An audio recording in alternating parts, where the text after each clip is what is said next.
हाँ जी, नमस्कार, अस्सलाम वालेकुम, सत श्री अकाल आप लोगों को सबको। जैसे मैंने कहा था, थोड़ा आधे घंटे पहले आ गए। आई एम सॉरी, आप लोगों को जल्दी आना पड़ा। तो थोड़ी देर में हमारे जो आज के गेस्ट हैं वो थोड़ी देर में ज्वाइन कर लेंगे अपने को। और जैसे ही वो ज्वाइन करेंगे मैं उनको लाइव ले आऊँगा। थोड़े उनके बारे में, वो कौन हैं, क्या करते थे, पता लग जाएगा। आप लोग मुझे कोई भी कैमरे का रिक्वेस्ट ना भेजिए। मैं उनका जो मैसेज है उसका वेट कर रहा हूँ। कोई दुआ सलाम और पूरा इंटरव्यू सुनने के बाद ही अपनी प्रतिक्रिया रखें। ये अपनी बहुत गंदी आदत हो चुकी है कि बीच में हमने कोई लाइन बोली उसके ऊपर आप लोग अपना कमेंट लिखने शुरू हो जाते हैं। तो ऐसा मत करिएगा, ये ठीक बात नहीं होती। तो अभी मैं उनका 2 मिनट के लिए वेट करूंगा। जब तक आप लोगों को सबको गुड इवनिंग, सत श्री अकाल, अस्सलाम वालेकुम, नमस्ते। तो जो सच है वो सच है और जो झूठ है वो झूठ है, ठीक है ना। सच और झूठ में आपको अंतर करना आना पड़ेगा। हम किसी भी पार्टी के खिलाफ नहीं है, हम किसी के खिलाफ नहीं है। हम जो सच है वो आपके सामने रख रहे हैं। उसके बाद ये कोई भी मीडिया नहीं बता रहा है आपको, कोई भी लोग नहीं बता रहे हैं। उसके बाद आप अपने आप ही सोचिए, अपने आप इस चीज़ का संज्ञान लीजिए और ये समझने की कोशिश करिए क्या सच है और क्या गलत है। अस्सलाम वालेकुम पिंटून भाई, सुमन सहारन जी नमस्ते आपको। संजय ओला जी नमस्कार। Prakash Singh Koranga, good morning sir Prakash ji आपको। उदनीश भाई नमस्कार। तो धनंजय सिंह राजपूत आ गए हैं। मैं उनको कैमरा कमेंट नहीं करेगा, प्लीज बात को सुनिएगा, ठीक है ना। मीना आंटी आपको नमस्ते। तो आगे धनंजय जी थोड़ी सी लाइट ऑन कर लीजिए, आपका थोड़ा अंधेरा हो रहा है भाई साहब। आपको आवाज आ रही है? नमस्कार जी। जय हिंद। आपकी आपकी आवाज भी थोड़ी कम है धनंजय भाई हाँ, साहब। हाँ, आ रही है आवाज? बिल्कुल बिल्कुल। जी। आप तो मेरे मेरे एक दोस्त है स्कूल के अंदर, उससे बहुत शक्ल मिलती है आपकी। मैं कभी आपको उनको फोटो भेजूंगा आपकी, तो आप भी चकरा जाओगे कि मेरा डुप्लीकेट है क्या ये। दिल्ली में रहते हैं। जी जी जी जी। जी जी, चलिए जी बहुत बहुत शुक्रिया धनंजय जी आपका आने का। देश आपका इंतजार कर जी। रहा है और आपकी इस काम के लिए हम आपको बहुत बहुत प्रणाम करते हैं, बहुत बहुत शुक्रिया करते हैं देश का जी, युवा। आपको भी बहुत बहुत प्रणाम, जो आपने नहीं, इतना बहुत अच्छा बहुत प्रणाम। प्लेटफॉर्म ये तैयार किया है लोगों की भी आवाज के लिए। हम धनंजय जी बता देते हैं, हम एमकेडी परिवार किसी भी पार्टी के खिलाफ नहीं है। हम किसी भी जी रिलीजन के खिलाफ नहीं है। जो गलत है हम उसके खिलाफ बोल रहे हैं, जो देश को कहीं ना कहीं इसके अंदर इसके अंदर नुकसान हो रहा है। हम किसी के जी खिलाफ नहीं, जो सच है हम उसके बोल रहे हैं और बेबाक बोल रहे हैं। बाकी देश की आवाम अपने आप ही समझे क्या सही है क्या गलत है। थोड़ा आप अपने जी बारे में बता दीजिए धनंजय जी। आपको जो बताना है वो आप अपने हिसाब से बताइएगा। आप कोई अंडर प्रेशर नहीं है। आपको हमने जी कोई पैसे नहीं दिए इस चीज के। आपने हमसे जी संपर्क किया और पहले आपने जो भाई हैं आपके वो भी आए थे इसके अंदर, जिनको आज पूरी जी दुनिया सलाम कर रही है। उनकी बात मैं बता दूं जी कनाडा तक पहुंच चुकी है। उनकी बात जी कनाडा जी तक पहुंच चुकी है। तो आप लोग जो आ रहे हैं, मेरे हिसाब से आज की तारीख में जो भी देश में अगर कोई आदमी इसके अंदर कोई भी आर्मी वाला जो काम करता है, जो एक अपना जवान काम करता है, फौजी, वही आप लोग काम कर रहे हैं समाज को जी सुधारने के। वो तो संभालता है जी। बॉर्डर, आप संभाल रहे हैं समाज के अंदर जो प्रॉब्लम है। तो आप अपने बारे में बताइए जी थोड़ा। आप कहाँ से हैं, क्या करते हैं, आप क्या जी। करते थे? मेरा घर जो है वो अयोध्या के थोड़ा पास जोर पड़ता से है, बोलिएगा बस्ती। शरीर, आपकी थोड़ी आवाज कम है। मेरा जो घर पड़ता है अयोध्या के पास है। अयोध्या, अयोध्या के जी पास पड़ता है बस्ती। बस्ती जिला है, वहाँ का मैं रहने वाला हूँ। और मैं पिछले 10 सालों से दिल्ली के अंदर, अ, मतलब पहले मैं सुदर्शन न्यूज में था स्टार्टिंग में। और जब सुदर्शन न्यूज की स्टार्टिंग हुई थी और 2007 में, तब से मैं सुदर्शन न्यूज में था। और वहाँ पर तकरीबन मैं 10 तक रहा, 2010 फिर 12। लेकिन जब मुझे एक सच्चाई पता चली तो फिर वहाँ से मेरा जो मन था वो टूट गया कि आखिर हो क्या रहा है राष्ट्रभक्ति के नाम पर और देशभक्ति के नाम पर। और उसके बाद मेरा आंदोलनों में काफ़ी जुड़ाव रहा और गाय के विषय पे हम लोगों ने लगातार 2012 से आंदोलन की शुरुआत की, जिसमें अपने महावीर भाई भी अपने साथ रहे। और उनका जो आंदोलन में जी पहला जुड़ाव था वो हमारे साथ ही था, महावीर भाई का। और हम लोगों ने गाय के विषय जी पे काफ़ी मतलब ज़बरदस्त आंदोलन शुरुआत की 2012 में। हमारे साथ जो गोपाल दास जी थे, उन्होंने अनशन किया, जंतर मंतर पे किया। और प्रधानमंत्री जो मनमोहन सिंह थे, आप उनके थोड़ा घर के स्पीकर बाहर को जा अपने करके। पास में रख लेंगे, स्पीकर को अपने पास में रख लेंगे, थोड़ी आवाज कम है। हाँ, हाँ, अब बेटर। तो उन्होंने प्रधानमंत्री के घर पे जा करके, जब मनमोहन सिंह थे तो उनके घर पे जाकर उन्होंने प्रदर्शन किया, गोपाल दास जी ने। उस समय हम लोग सब साथ में थे।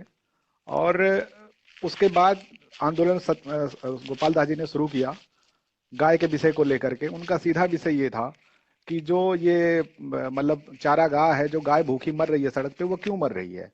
तो उसका सारा कारण समझ में ये आया कि जो चारागाह है, वो चारागाह ने सरकारों ने कब्जा कर रखा है और सरकार के लोगों ने कब्जा कर रखा है।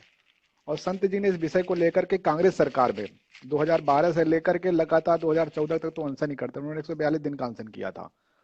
उसके बाद उनकी मांगे पूरी नहीं हुई और अभी भी वो लगातार अनशन कर रहे हैं। जब उन्होंने जी। बीजेपी के आने के बाद सत्ता में अनशन करना शुरू किया तो उनको 6 महीना तिहाड़ जेल में डाला गया, गोपाल दास जी को, दिल्ली के अंदर केवल प्रदर्शन करने पे, क्योंकि वो बीजेपी कार्यालय तक प्रदर्शन करने पहुंच गए थे।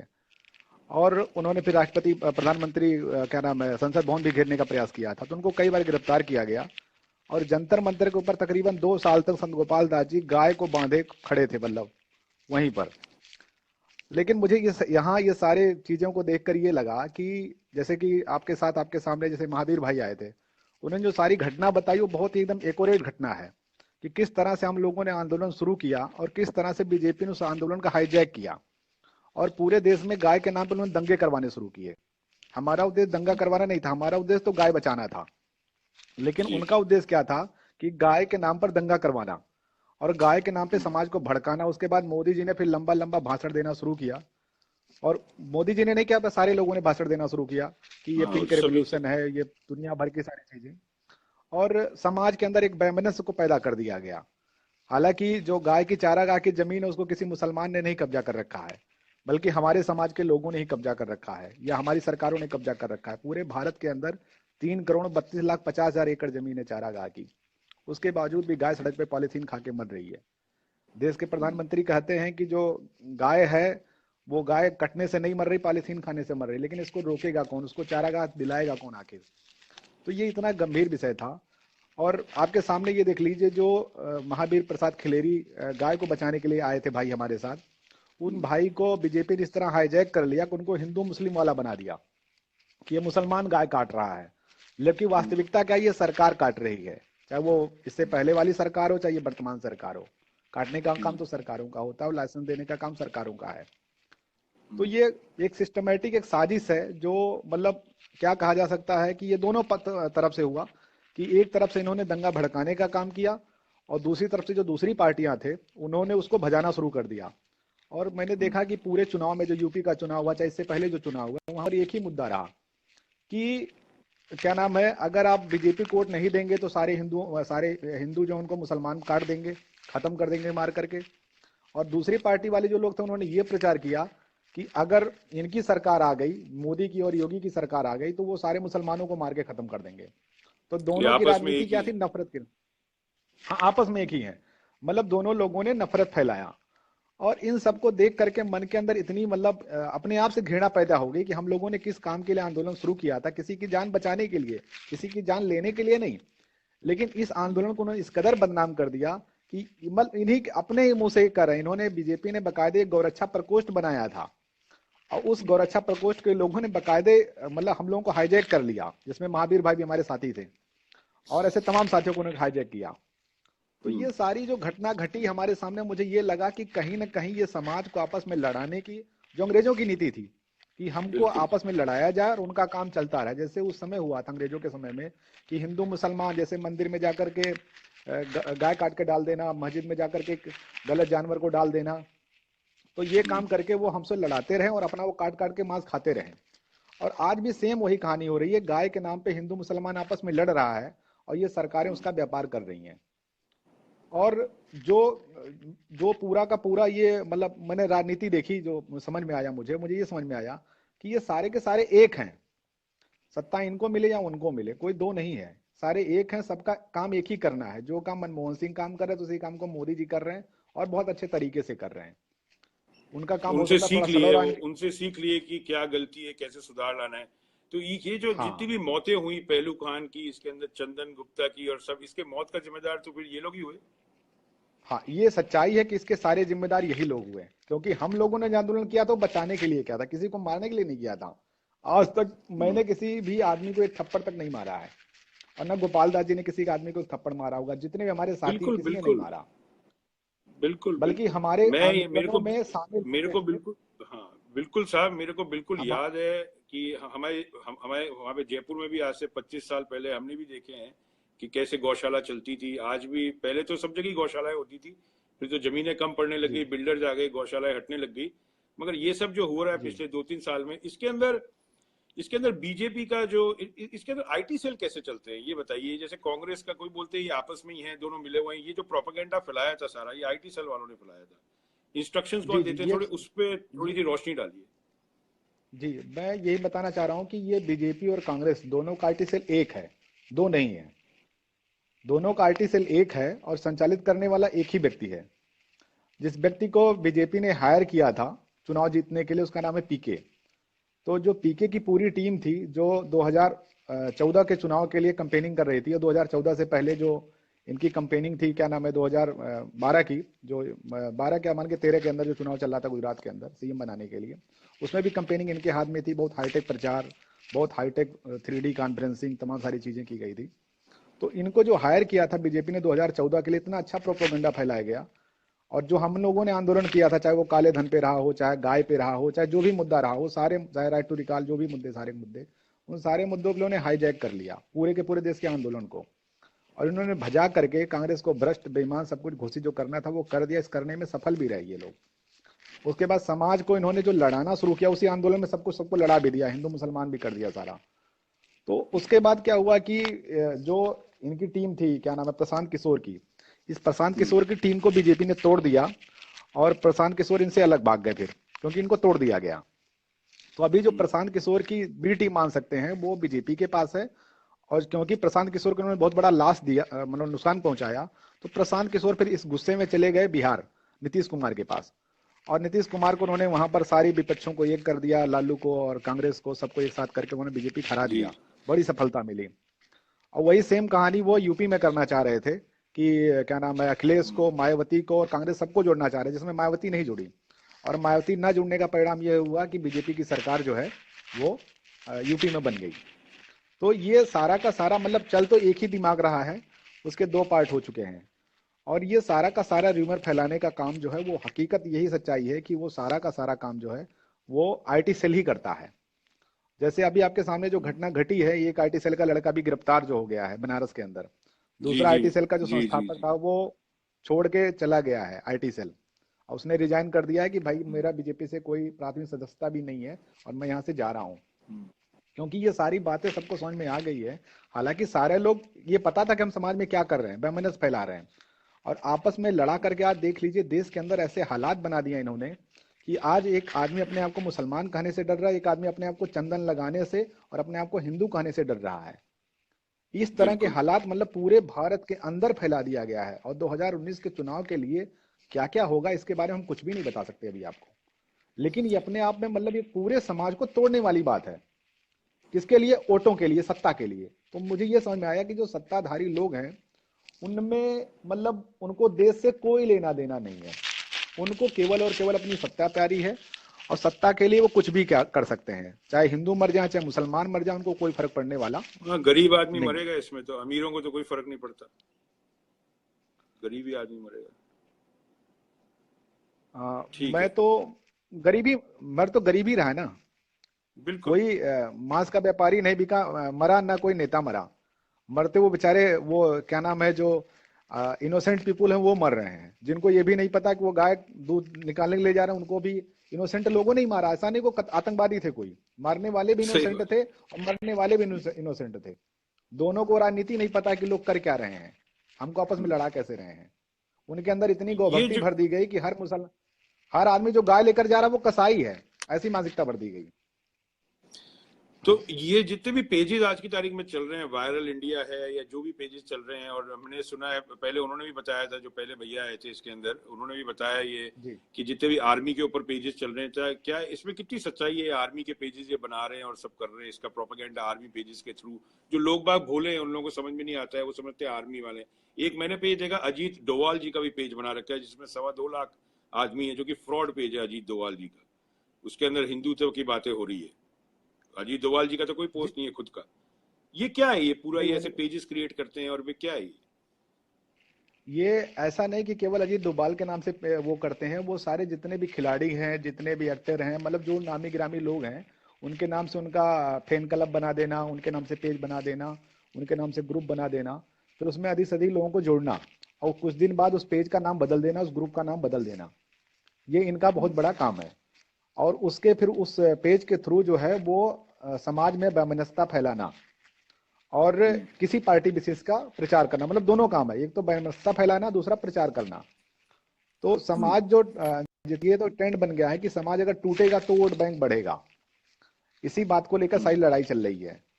और आज मतलब वही हो रहा है ना कि जो आईटी सेल की आपने बात की कि किस तरह से आईटी सेल काम करता है, तो सच्चाई है, महावीर भाई ने जो भी बातें यहाँ पर बताई हैं वो 100% पूर्ण रूप से सत्य है। वो किसी प्रकार का वो नहीं बता रहे, मतलब पूरी सच्चाई वो बता रहे हैं कि किस तरह से ये लोग काम करते हैं। अब ऐसा नहीं ये काम केवल बीजेपी वाले करते हैं, बल्कि ये हाँ, काम कांग्रेस कांग्रेस वाले वाले। भी करते हैं, और अन्य जितनी भी राजनीतिक पार्टियां वो सारी की सारी करती हैं। अंतर इतना है, कोई ज्यादा करता है, कोई कम करता है। एक का सहारा सारा लेते हैं, किसी भी घटना को तोड़ा और मरोड़ा जाता है, होता कुछ और है, बताया कुछ और जाता है, और एक मरते हमारे सारे अशफाक निर्दोष भाई हैं, लोग हैं। उन्होंने अभी एक हमारे अशफाक भाई हैं, उन्होंने बड़ा अच्छा कमेंट किया है इसके ऊपर कि जैसे अमेरिका के अंदर स्लीपर सेल्स होते थे, जिनको पकड़ा जाता था 2000 सितंबर 11 के बाद। अपने आईटी सेल हो गए, अमेरिका के अंदर स्लीपर सेल्स थे। जो स्लीपर सेल्स के साथ होता था, उनको तो सीधा अरेस्ट करके उनको तो ग्वांतानामो भेज दिया जाता था, और उनको बड़ी जी सजाएं होती थी। और बीजेपी आईटी सेल या कांग्रेस आईटी सेल भी उसी तरह है जैसे अमेरिका में स्लीपर सेल्स है, जो कि कंट्री के अंदर डिस्टर्बेंस फैलाना चाहते थे, उसी तरह ये आईटी सेल्स है। इसमें फर्क क्या है? और ये जितने भी वायरल इंडिया पेजेस हैं, ये सब है, इनकी सच्चाई क्या है, इन लोगों की, वायरल इंडिया और ये सब की? आप कमेंट पे ध्यान मत दो, वो लिखते हैं, वो सबको सलाम दुआ हो चुकी नहीं, है। मैं कमेंट पे ध्यान नहीं दे रहा हूँ। मैं ये आपको ये बताना चाह रहा हूँ कि ये जो वायरल इंडिया है, इसको चलाने वाले जो लोग हैं वो बीजेपी के लोग हैं, कांग्रेस के लोग हैं। मतलब वो बंदा जो है वो बीजेपी में भी रह चुका है और कांग्रेस में भी रह चुका है। आजकल वो ममता बनर्जी के साथ में लगा हुआ है। और उसने जो पेज बनाई है वायरल इंडिया, ये मुसलमानों को भड़काने के लिए है। हिंदुस्तान के मुसलमानों को भड़काया जा रहा है कि हिंदुस्तान में किस तरह दंगे हो जाएं, क्योंकि जब दंगे होंगे तो वोट बैंक क्रिएट होगा। तो ये जितने भी ये पेजेस चलाने वाले लोग हैं, या वेबसाइट, फेक वेबसाइट बोल सकते हैं आप इसको, चाहे वो न्यू ट्रेंड के नाम से चला रहे हो, चाहे वो वायरल ब्लॉग्स। इंडिया के नाम से चला रहे हो, हाँ ब्लॉग चला रहे हो, ब्लॉग भी चला रहे हैं और न्यूज पोर्टल भी चला रहे हैं। क्योंकि हिंदुस्तान में अभी तक न्यूज पोर्टल रजिस्ट्रेशन का कोई कानून नहीं बना हुआ है। कोई बिल्कुल। भी न्यूज पोर्टल बना सकता है और कोई भी उसके ऊपर फर्जी खबरें डाल सकता है। मैंने देखा है लोगों ने अच्छे अच्छे नामों से वेबसाइट बना रखी है, और उसके ऊपर इतनी घटिया खबरें डाली जाती हैं केवल इसके लिए कि उसका पेज का लाइक बढ़ जाए और पेज के हिट्स बढ़ जाए। उनके पेज मतलब एलेक्सा में रेटिंग में आ जाए और उनको विज्ञापन आने लगे, पैसे के लिए। मतलब दोनों काम हो रहा है, उस पेज के थ्रू पैसा भी कमाया जा रहा है और बैमनस भी फैलाया जा रहा है। तो आप ये बोल सकते हैं कि उनका ये धंधा है, प्रोफेशनल लोग हैं वो। ऐसा नहीं कि हम मोदी के नाम से वेबसाइट बनाएंगे तो हमको पैसा नहीं मिलेगा। मोदी जी के नाम जी से जी। वेबसाइट बनाएंगे तो पैसा मिलेगा, केजरीवाल के नाम से वेबसाइट बनाएंगे तो भी पैसा मिलेगा। तो वो पैसा मिल रहा है कि उस तरह की खबरें डालेंगे उन ग्रुपों में, तो लोग हमारी खबरों को देखेंगे, भले वो फेक हो। जैसे अंदर लिखा कि वो फलाने मर गए, और मरने के बाद पता लगा कि उस नाम का कोई दूसरा व्यक्ति था, वो हीरो नहीं मरा है, लेकिन उसके लिए वो ट्रेंड हो गया और करोड़ों लोगों ने उस पेज को देख लिया, तो उससे उनकी आमदनी जनरेट हो गई। तो ये इस तरह की जो खतरनाक चालें हैं, इसको पब्लिक को समझना जरूरी है। चाहे वायरल इंडिया हो, चाहे तमाम तरह के वो जो अलग अलग वेबसाइटें इस तरह की चल रही है मार्केट के अंदर, वो सबका एजेंडा लगभग लगभग ऐसा ही है। वो किसी न किसी पॉलिटिकल पार्टी से फंडेड है, और जिनका काम केवल और केवल उनके लिए वोट बैंक क्रिएट करना है कि किस बात को फैलाने से समाज में, मतलब दोनों लोग फैलाते हैं, लेफ्ट और राइट दोनों विंग का एक ही काम है। उनका भी काम वही है, लेफ्ट का भी और राइट का। मेरे जीवन का सबसे बड़ा मतलब अच्छा पहलू ये रहा कि मैंने जितने करीब से राइट विंग को देखा, उतने ही करीब से मैंने लेफ्ट विंग को देखा हुआ है। और दोनों की सच्चाइयां जान करके मुझे खुद रोना आता है कि मैंने, मतलब ये लोग वास्तविकता में देश के साथ करना क्या चाहते हैं, और मतलब एक दूसरे का। जितने भी आईटी सेल वाले हैं इसके अंदर, भाई साहब, उनको ऐसा महसूस नहीं होता है कि आज जो गरीब आदमी लोगों की मौतें हुई, कहीं वो उनके जिम्मेदार है उस मौत का? पहलू खान, जुनेद, कितने नाम है, अब तो नाम भी भूल गए हैं, चंदन, इनकी मौत का जिम्मेदार जी तो कौन है? ये तो वही है ना जो कि इंस्ट्रक्शन ले रहे हैं गलत। हाँ, ये इसमें कोई दो राय नहीं है कि इस पूरे देश के अंदर जो ये वैमनस्य का माहौल बनाने वाले लोग सारे के सारे आईटी सेल के लोग हैं। इसमें किसी प्रकार की दो राय नहीं है, और हकीकत में सजा इन्हीं को होनी चाहिए जो ये लोग इतना बड़ा गुनाह कर रहे हैं और पूरे समाज को, आज पूरे देश को ये लड़ाने, मतलब इस तरह की भाषा बोली जा रही है कि देश के अंदर गृह युद्ध होगा। आप सोच सकते हैं कि गृह युद्ध होने की जो बात कर रहे हैं वो कौन कर रहा है? ये वो तो यही अंडर लोग करंट करवा रहे ऐसा हैं गृह बना युद्ध। रहे हैं कि गृह युद्ध कभी भी हो जाए। ये तो अंडर करंट ऐसा है, ये तो कभी हाँ भी हो जाए गृह युद्ध। हाँ, ये बस मेन चीज असली यही है। और मैं तो इस बात के लिए खुश हूं कि एमकेडी परिवार भी कोई ऐसा निकल के आया इस माहौल में कि कहाँ का कहाँ पूरी राजनीतिक पार्टियां देश को बांटने में लगी हैं, और एक ऐसा भी संगठन आया कि जो लोगों को जोड़ने की बात कर रहा है। और अब इस पूरे समाज को ये समझना होगा कि हमें किसके साथ चलना है। क्या हमको आपस में लड़के मरना है कि आपस में प्यार मोहब्बत से रहना है? क्योंकि अगर हम प्यार मोहब्बत से नहीं रहेंगे तो जाहिर सी बात हम सारे आपस में लड़के खत्म हो जाएंगे, महाभारत की तरह कोई नहीं बचने वाला होगा यहाँ पर। पता लगा कि सारी की सारी सेना साफ हो गई, दोनों तरफ के लोग मर गए। तो अच्छा, आज जो एक स्थिति चीज और, वर्तमान बन रखी है। मैं एक चीज और पूछना चाहूंगा भाई हाँ साहब जी। आपसे। ये जितने भी आज की तारीख में कुछ लोग ऐसे उभरे हैं आज की तारीख में सोशल मीडिया पे, जो बहुत ज्यादा हिंदुत्व का झंडा लेके चलते हैं और उनके पीछे लोग बाग जी चल रहे हैं, और उनके जो वीडियो आते हैं वो 10-10, 12-12 हजार शेयर होते हैं, उनको लाखों लोग देखते हैं। जैसे अभी आपने एक देखा होगा, हिंदुत्व का आदमी था, वो बोला था मैं अपने अपने अपने आप को इस पे जला दूंगा। ये लोग कौन है? ये लोग, जी इनके पीछे कौन सी ताकत है? ये कौन है ये लोग? ये लोग भी एक एजेंडा लेके चल रहे हैं। बीजेपी आईटी सेल वाले इनको पुश करते हैं, इनके पेजेस को। ये कौन है? मैं नाम नहीं लूंगा, आप जानते हैं मैं किसकी बात कर रहा हूँ। हाँ। ये कौन है मैं ये तो लोग? ये जितने भी लोग हिंदुत्व का झंडा लेकर घूम रहे हैं, या चाहे मुसलमानों का झंडा लेकर जो भी लोग घूम रहे हैं, ये दोनों के दोनों लोग समाज को लड़ाने और तोड़ने वाले लोग हैं। और सारे के सारे लोग पॉलिटिकल लोग हैं, जिनके पीछे पॉलिटिकल चीजें हावी हैं, जो इनको फंड कर रही हैं आगे समाज में ये सब खुराफात करने के लिए। क्योंकि जब तक एक आदमी हिंदू के खिलाफ नहीं बोलेगा तो दूसरा मुसलमान के खिलाफ नहीं बोलेगा, और जब तक बोलेगा नहीं तब तक ये वोटों का बंटवारा कैसे होगा? तो ये वोटों का बंटवारा करने के लिए तैयार किए गए हैं लोग, जो बकायदे बड़े बड़े जो पेज हैं उन पेजों पे शेयर किए जाते हैं इनके वीडियो। और इनके मतलब जो भी ये काम करते हैं, जो भी ये बात बोलेंगे, तुरंत वो पेजों पे लाखों लाख शेयर करना, उसको लोगों तक पहुंचाना। क्यों? क्योंकि अगर कोई बीजेपी का नेता बोलेगा तो दिक्कत हो जाएगी, कोई कांग्रेस का नेता बोलेगा तो दिक्कत हो जाएगी। इसलिए उन्होंने अलग पॉइंट से है। नेता तैयार कर रखे हैं, अलग से नेता तैयार कर रखा है कि जितना खुराफात बोल सकते हो उतना बोल लो, आप, कोई दिक्कत नहीं है। और ये लोग तो यही ओपनली समाज। भी बोलते हैं कि इनके ऊपर 25 एफआईआर लगी है, 30 एफआईआर लगी है। इतनी बड़ी बड़ी डींगे मारते हैं ये लोग, इनका कुछ होता नहीं है। एक गरीब आदमी की एफआईआर लग जाती है तो उसकी तो पूरी जिंदगी खत्म हो जाती है। ये तो खुद ही बोलते हैं आके। हाँ, ये सच्चाई है कि ये जिस तरह का प्रमोशन, ये इसे बोल सकते हैं ब्रांडिंग और प्रमोशन। ये ब्रांडिंग और प्रमोशन का काम जो आईटी सेल का ही है, कि जो भी लोग इस तरह का बोले उनको हम ब्रांडिंग प्रमोशन। जैसे सिंपल सी बात बता रहा हूँ कि अगर सीरिया में कोई घटना घट रही है, या दुनिया के किसी और देश में आईएसआईएस ने कोई किसी को मारा और एक वीडियो बनाया, तो उस वीडियो को फिर हमारी जो मीडिया है, वो टीवी चैनल वाली मीडिया की मैं बात कर रहा हूँ, ये तो सोशल मीडिया तो छोड़ ही दीजिए, सोशल मीडिया तो करता ही करता है। जो हमारी चैनल है, जो टीवी मीडिया है, वो क्या करता है, एक आदमी ने वहां पर किसी का गला काटा, कहां पर, सीरिया में या कहां लेबनान में, जहां भी काटा हो, तो उस वीडियो को उसको इतनी बार दिखाया जाता है कि हर आदमी जो है वहीं घूमता रह जाए कि तो पूरा समुदाय है जो इतना गंदा है, सब गला ही काट रहे हैं। जबकि उन्होंने वहां पर एक आदमी का गला काटा होगा। उसका प्रमोशन कौन कर रहा है, उसकी ब्रांडिंग कौन कर रहा है, उसकी मार्केटिंग कौन कर रहा है? करने वाले तो ये लोग हैं ना। अगर हिंदुस्तान के लड़के आईएसआईएस में भर्ती होने के लिए जाने लगे, उसका कारण जिम्मेदार कौन था? उसके लिए भारत की मीडिया जिम्मेदार है, कि जिसने उनको इतना प्रमोट किया कि पूरी दुनिया में फैल गए। जैसे मैं कोई घटना का अंजाम अगर देता हूं और उसको अगर मीडिया प्रमोशन नहीं मिलता तो मैं तो खत्म हो गया, कोई दिक्कत नहीं है। लेकिन अगर मुझे मीडिया प्रमोशन मिल गया तो मैं तो पूरी दुनिया में छा गया। फिर लोग मुझसे डरने लगेंगे और मुझे पैसा लोग देने लगेंगे कि भाई ये तो बहुत बड़ा गुंडा, इसने 4 आदमी को मार दिया है, अब इससे डरो, इसको पैसे दो। तो ये मार्केटिंग का जो काम है, जो आप सिंपल बता रहा हूं कि जो मीडिया का काम है, वो क्या यही काम है, किसी व्यक्ति, वस्तु और स्थान को बेचना, उसका प्रमोशन करना, और उसका प्रमोशन इतना कर देना कि वो आदमी जो है वो बिक जाए, वो स्थान बिक जाए, वो वस्तु बिक जाए। जैसे भी बाबा के प्रोडक्ट बेचे जा रहे हैं, मतलब माल कितना खराब उससे मतलब नहीं है, उसका प्रमोशन निगेटिव चाहे पॉजिटिव वो किया जाता है। उसी तरह जो आप बोल रहे हैं, हिंदुत्व के जो लंबरदार हैं, चाहे वो मुसलमानों के जो लंबरदार बने फिर रहे हैं, उन सबके साथ भी यही हो रहा है। उनकी एक पूरी मार्केटिंग है, उसे पैसा कमाने का धंधा है। जैसे आपके सामने जाकिर नायक है, उनका भी आपने धरा देख लिया, और एक नाम और है सुरेश चौहान के जी का, वो भी सेम ही कैटेगरी में आते हैं, जो सुदर्शन न्यूज मालिक हैं। ये क्या है, जरा इनके बारे में बताएंगे? मेरे को बहुत लोग बोलते हैं इनके बारे में, मगर चूंकि हमारे पास ये चैनल आता नहीं तो मैं देख नहीं पाता। ये करते क्या है? इनकी मोडस ऑपरेंडी क्यों करना चाहते हैं? इनका दिमाग खराब हो गया है, क्या है ये तो देशद्रोही हैं ये लोग, नहीं ये तो सब नहीं नहीं, देशद्रोही हैं। इनका दिमाग नहीं खराब हुआ। ये जैसे जाकिर नायक जिस एजेंडे पे काम कर रहे हैं, उसी एजेंडे पे ये भी काम कर रहे हैं। दोनों लोगों का एजेंडा सेट है। इनको किसी को न हिंदुत्व से लेना देना है, न मुसलमान से लेना देना है, न हिंदुस्तान से लेना देना है। इनका केवल लेना देना पैसों से है, और पैसे के अलावा कुछ नहीं है। मैं सुरेश चौहान के बारे में एक बात बताना चाहता हूँ, किस कारण से मैंने चैनल छोड़ा, उसके बारे में आपको बताना चाह रहा हूँ। ये घटना ये है कि सुदर्शन न्यूज जो टीवी चैनल है, उनके पास 4 लाइसेंस है। एक पहले इनको लाइसेंस मिला था सुदर्शन टीवी चैनल लिमिटेड के नाम से, एक सुदर्शन न्यूज का लाइसेंस मिला था।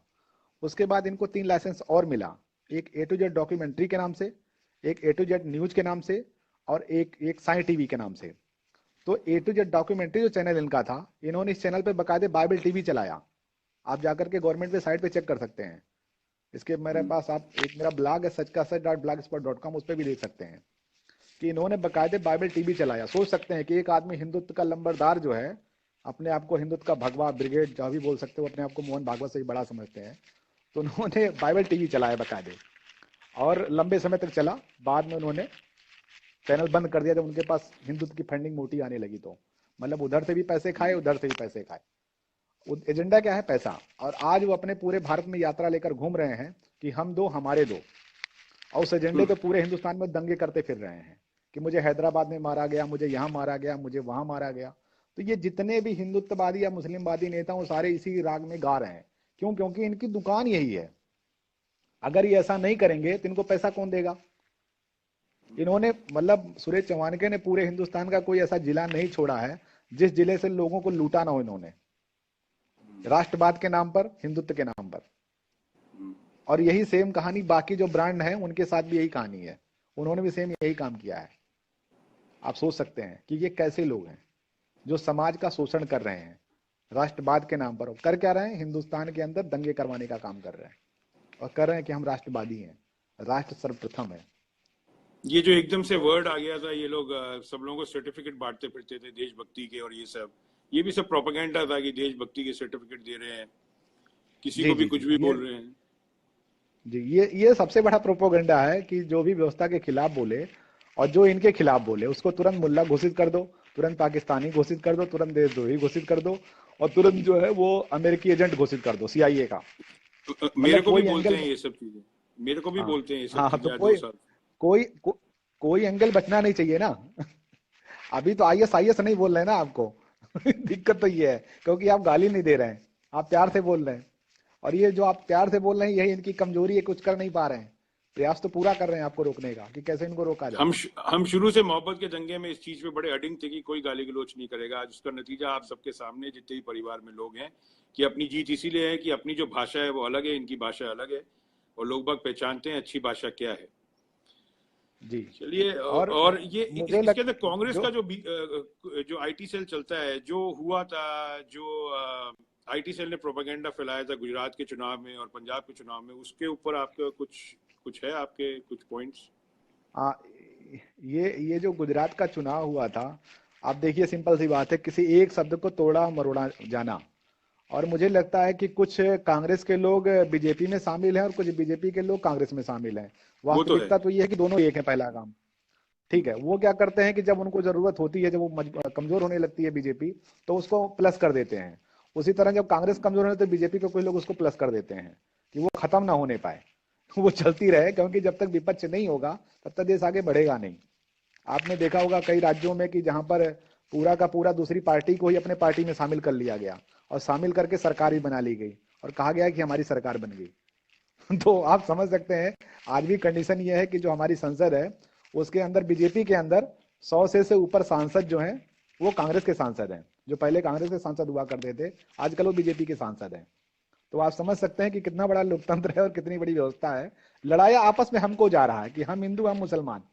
आप सोच सकते हैं कि जो लोग आम आदमी पार्टी में थे, जो बीजेपी को खुल के दिन रोज बीजेपी और कांग्रेस को सुबह शाम गालियां देते थे, आज वही सारे लोग बीजेपी में शामिल हो चुके हैं और बता रहे हैं बीजेपी बहुत अच्छा काम कर रही है। राम जेठमलानी तो विरोध कर रहे हैं, कि हमने काले धन की लड़ाई लड़ी और सरकार कुछ कर नहीं रही है। और जो विदेशों से चंदे आते थे उसके ऊपर जो एक वो उसके लिए कानूनी बना के पास कर दिया कि अब कोई जांच नहीं होगी, जितना आपको लेना है विदेश धन लेते रहिए और चुनाव लड़ते रहिए आपस में और लड़ाते रहिए पूरे समाज को। तो ये अपने आप में मतलब ये समझने वाली बात है कि पब्लिक नहीं समझ रही इस बात को। पब्लिक तो इसमें लगी हुई कि मेरा बीजेपी, मेरा कांग्रेस, इन्होंने वैसा बर्बाद कर दिया, उन्होंने वैसा बर्बाद कर दिया। सच्चाई ये है कि दोनों का एजेंडा एक है, देश रहे या न रहे लेकिन अपनी सत्ता बनी रहे। और सत्ता कैसे मिलनी है उसके लिए कुछ भी करना पड़े, चाहे पूरे कांग्रेस को बीजेपी में मिला दो, चाहे पूरी बीजेपी को कांग्रेस में मिला दो, मिला करके सरकार बनाओ देश। जैसे आपने देखा मायावती और मुलायम मिल गए, जिनके ऊपर जन्मजात दुश्मनी थी कि उनकी इज्जत लूट लिया था मतलब दूसरी पार्टी के लोगों ने, फिर भी आज वो एक हो गए। नीतीश और लालू को देख लीजिए, जन्मजात दुश्मन थे, लगता था कि जीवन में कभी एक नहीं होंगे, तो वो भी एक हो गए। किसके लिए? सत्ता के लिए। और फिर उन्होंने धोखा भी दे दिया लालू प्रसाद को और पता लगा कि वो बीजेपी के साथ मिल गए। तो आप अब इसके बावजूद भी अगर पब्लिक नहीं समझती है तो हम क्या बताएं। आप देख लीजिए, पटेल समाज के ऊपर मैं बोलना चाह रहा हूं कि इसी पटेल समाज को दूसरे राज्यों में आरक्षण प्राप्त है, यूपी के अंदर आरक्षण प्राप्त है, लेकिन इसी पटेल समाज को बाकायदे वहां पर पीटा गया, गुजरात के अंदर मारा गया। क्या मांगने पर? आरक्षण मांगने पर। बल्कि हमारी यूपी में ओबीसी के अंदर उन्हीं पटेलों को आरक्षण प्राप्त है। अब सोचने वाली बात देखिए, मतलब एक ही जगह पे दो तरह की घटनाएं घट रही है। उन्हीं जाटों को बोला गया था कि हम सत्ता में आने के बाद आपको आरक्षण देंगे, फिर सत्ता में आने के बाद उन्हीं जाटों के ऊपर गोलियां चलाई गई, उनको मारा गया। उन्हीं किसानों को वादा किया गया था कि आपके स्वामीनाथन कमीशन के आयोग की रिपोर्टें लागू करेंगे, किसानों का पूरा कल्याण करेंगे। फिर उन्हीं किसानों का विरोध करने पर उनको गोली भी मारी गई, लाठी भी मारा गया। बताया गया है कि जो किसान है ये नक्सली हैं, जो बंबई पहुंच गए, जो राजस्थान पहुंच गए, जो दिल्ली पहुंच रहे हैं। अब सोच सकते हैं कि इनका चरित्र और चेहरा क्या है। मैं तो खुद सोच के कंफ्यूज हूं कि वास्तविकता में ये काम किसके लिए कर रहे हैं, कि जिन मुद्दों पे ये कल तक विरोध कर रहे थे आज उन्हीं मुद्दों का समर्थन कर रहे हैं, जिसको बताते हैं कि ये पार्टी एक गलत कर लड़का रही है, है, इससे दूर करवा देना। जी एक स्टूडेंट है जेएनयू का, कन्हैया कुमार। उसकी क्या जी कहानी है कन्हैया कुमार की? क्योंकि वो बहुत एंटी बीजेपी रहता है, तो उसको भी जी। कहा गया है क्या कि तुम एंटी बीजेपी काम करो? क्या है कहानी उसकी? नहीं, ये देखिए, ये सारे के सारे लोग एक व्यवस्था से जुड़े हुए हैं। व्यवस्था एक ही है कि अगर हम खिलाफ, ये बताइए कि अगला आदमी जो है, चलो उसने नारा लगाया या नहीं लगाया, जो भी उसने घटना घटी, चलो मान लिया कि हिंदुस्तान के अंदर किसी ने खड़े होकर हिंदुस्तान के खिलाफ नारा लगाया, तो सरकार का क्या फर्ज बनता है कि सरकार उसकी जांच कराए, अगर दोषी है तो उसके खिलाफ कार्रवाई करे। फर्ज तो यही बनता है। सीधी बात। लेकिन सरकार ने किया क्या कि उनको गिरफ्तार किया फिर उनको छोड़ दिया। तो हम कैसे कह दें कि कन्हैया कुमार दोषी है या निर्दोष है? मतलब इसमें तो यही होगा ना कि भाई इसका मतलब ये छोटा काम है, कोई भी आदमी देश के खड़ा होकर के देश के खिलाफ बोल सकता है। इसका मतलब तो यही हो गया कि इसमें क्या होगा कि आप 4 दिन के लिए जेल जाएंगे फिर बेल पे आ जाएंगे बाहर, यही होगा ना। तो और ये सरकार पब्लिक ने आपको खुद हीरो बता बना दिया देगी कि बिना सोचे समझे। हाँ, और पब्लिक आपको हीरो बना देगी, आप क्या बोल रहे हैं और क्या नहीं बोल रहे हैं। दूसरा काम, एक चीज और समझने वाली बात है, ऐसा नहीं कि कन्हैया कुमार ने ऐसा बोला भी होगा या वहां के लोगों ने बोला होगा, क्योंकि जो नारा जेएनयू में लगाया गया वो नारा दिन रात जो है कश्मीर में लगाया जाता है और हमारी सेना के सामने लगाया जाता है और खुल्लम खुल्ला लगाया जाता है, छुप के नहीं लगाया जाता। दिल्ली में जो घटना हुई ये अपने आप में बड़ी घटना की एक कैंपस के अंदर लगाई गई, लेकिन वही सारी बातें कश्मीर में रोज डेली बोली जाती हैं। किसी प्रकार का कोई ऐसा कोई नई बात नहीं थी उसमें, सारी बातें वही थी जो कश्मीर में थी, इसलिए सरकार ने कोई एक्शन नहीं लिया और ना ही कोई कश्मीरी गिरफ्तार हुआ इस पूरी घटना में। सोचने वाली बात है, कन्हैया कुमार उमर खालिद गिरफ्तार हुए, इसके अलावा कोई कश्मीरी गिरफ्तार नहीं हुआ। और ये कहा गया इनका कनेक्शन जो है वो कश्मीर से है, लेकिन कोई क्या नाम है, गिरफ्तार नहीं किया है। दूसरा काम, जो वहां पर पत्थरबाज थे जिनको सरकार ने छोड़ दिया, कहा भाई अब इनको बाइज्जत बरी कर दी, छोड़ दिया गया। और दूसरी तरफ अन्य मामले जो चल रहे हैं पूरे हिंदुस्तान के अंदर, उनको केस पे केस लादे जा रहे हैं, क्योंकि वो देश के अंदर अपने अधिकारों की मांग कर रहे हैं। मतलब अगर स्कूल के टीचर आंदोलन करे तो उनको भी लाठी मारा जा रहा है, अगर बेचारे डॉक्टर आंदोलन करे कि मेरी तनख्वाह बढ़ा दीजिए तो उनको भी डंडा मारा जा रहा है। मतलब किसानों को कोई भी ऐसा मारा जा फील्ड रहा नहीं, है। शिक्षक भी मार खा, हाँ मतलब शिक्षक मार खा रहा है, किसान मार खा रहा है, जो नौजवान रोजगार मांग रहे हैं। आरक्षण लोग क्यों मांग रहे हैं? रोजगार के लिए मांग रहे हैं ना, उनको लगता है दूसरा कोई साधन नहीं रोजगार का, तो वो आरक्षण मांग लो। उनकी उसमें क्या गलती है आप बताइए ना, वो तो बेरोजगार हैं। तो बेचारे इनोसेंट लोग हैं जिनको कुछ लोग घुमाते हैं। लेकिन ये भी एक सच्चाई है कि अगर मैं 100% आरक्षण दे दिया तब भी सबको रोजगार नहीं मिलेगा। किसी एक जाति को अगर 100% ये आरक्षण दे दें तब भी तो सबको सही बात रोजगार है। नहीं मिलेगा। भाई 1 करोड़ आपके पास जॉब है, उसी जाति के 10 करोड़ लोग बेरोजगार हैं, किसको रोजगार दे देंगे आप? तो ये लोगों को गुमराह करने वाली बात है और आपस में लड़ाने वाली बात है, और उसके नेता बन जाते हैं फिर कि हमने आपके लिए काम किया और आप हमारे साथ आओ और हमको पैसे दो।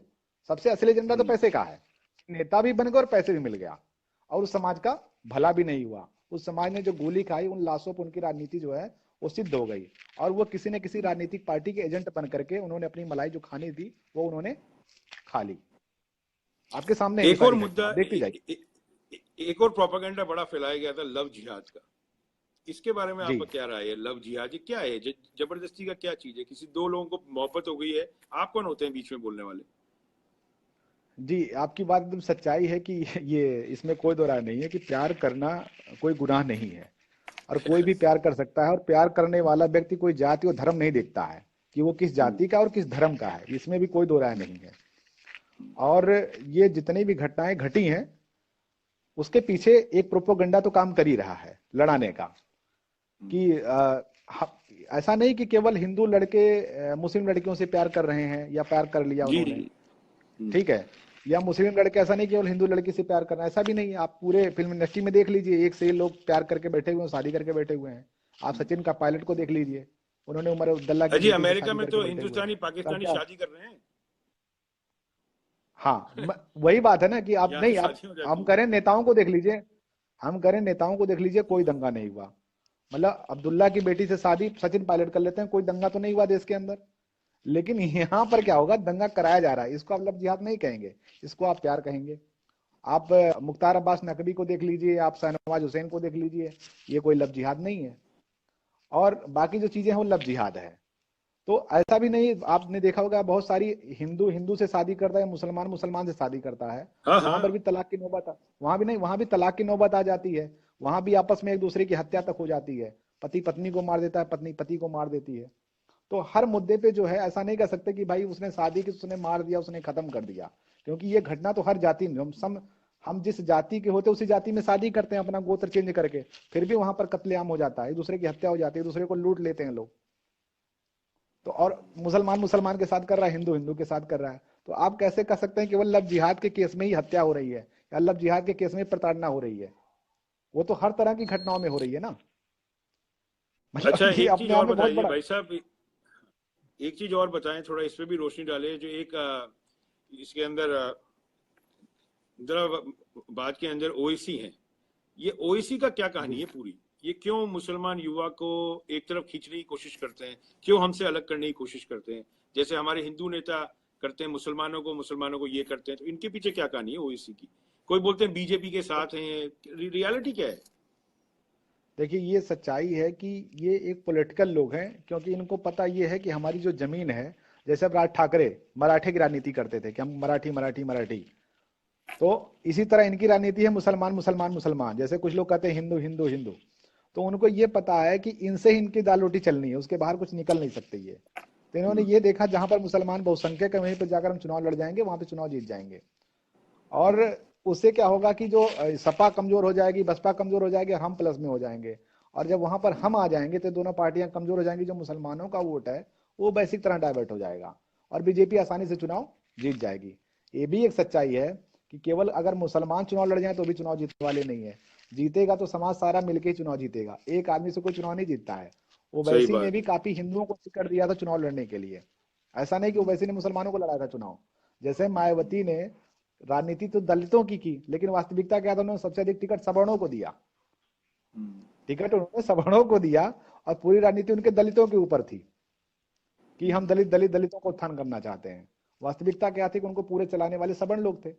तो इनका चाहे ओवैसी हो चाहे कोई भी हो, सबका एजेंडा केवल और केवल सत्ता है।